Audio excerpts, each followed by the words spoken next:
જય શ્રી કૃષ્ણ. હવે આજે આપણે માણસના અહંકાર વિશે જોઈશું. મનુષ્યનો અભિમાન એને કેવી રીતે મારે છે એ વિચારીશું. પહેલાંના વખતમાં એક બહુ જ સરસ મૂર્તિકાર હતો અને એ તાદૃશ્ય મૂર્તિઓ બનાવતો હતો અને સરસ સરસ મૂર્તિઓ બનાવે, વેચે અને એનો ધંધો પણ સારો ચાલતો હતો.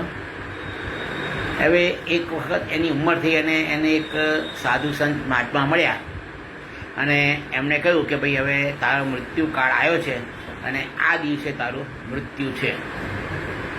હવે મૂર્તિકાર વિચારતો હતો કે મૃત્યુથી બચવા માટે શું કરું, એટલે એણે એમ કર્યું કે એના જેવી જ 10 મૂર્તિઓ બનાવી કાઢી અને એના રૂમમાં મૂકી દીધી.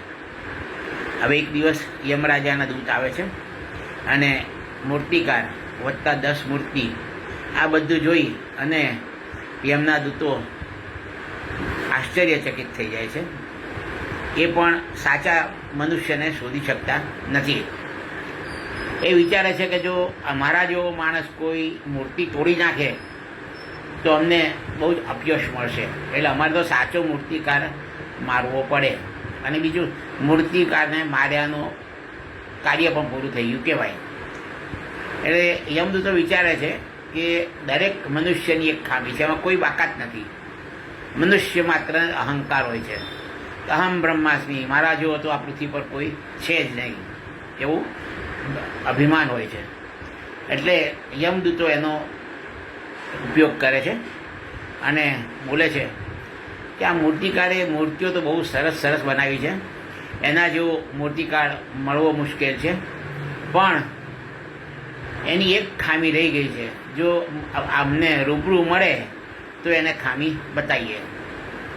એટલે મૂર્તિકારનો અહંકાર જાગૃત થયો અને તરત બહાર આવીને બોલ્યો, બોલો શું ખામી છે, મને બતાવો.